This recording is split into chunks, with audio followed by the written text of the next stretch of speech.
டனலும் இருக்குது. இதுவும் ஒரு டனல் தாங்க. இந்த டனலை பிளட்டி டனல் அப்படின்னு அங்கே இருக்கிறவங்களாம் சொல்கிறாங்க.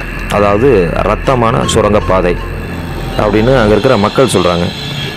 இங்கே அப்படி என்ன சம்பவம் நடக்குது அப்படின்னு பார்த்தீங்கன்னா, நம்ம தொப்பூர் கணவாய் இருக்குது பார்த்தீங்களா, தருமபுரி, அந்த மாதிரி இங்கே பல ஆக்சிடெண்ட் தொடர்ந்து நடந்துக்கிட்டே தாங்க இருக்குது. அந்த குறிப்பிட்ட இடத்துல மட்டும் நிறைய ஆக்சிடெண்ட் நடந்திருக்குங்க. இதுக்கு அங்கே இருக்கிற மக்கள் என்ன சொல்கிறாங்கன்னா, இதுக்கு முன்னாடி அங்கே ஆக்சிடெண்ட் ஆகி இறந்தாங்க பார்த்தீங்களா, அவங்களோட ஆத்மா தான் அங்கே சுற்றிட்டு இருக்குது. இந்த மாதிரி மற்ற ஆக்சிடெண்ட்லாம் ஆகிறதுக்கு காரணம் அந்த ஆத்மாக்கள் தான் அப்படின்ற மாதிரி சொல்கிறாங்க. ஆனால் சில மக்கள் என்ன சொல்கிறாங்கன்னா, அங்கே நாங்கள் ஒரு பொண்ணை பார்த்தோம். அந்த பொண்ணு கையில் ஒரு குழந்தை வச்சுருந்துச்சு.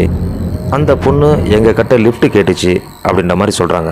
இந்த மாதிரி காரில் வர பல பேர்கிட்ட அந்த பொண்ணு லிஃப்ட் கேட்டதா அந்த பக்கம் காரில் போனவங்க நிறைய பேர் சொல்கிறாங்க. அதுலேயும் அந்த பக்கம்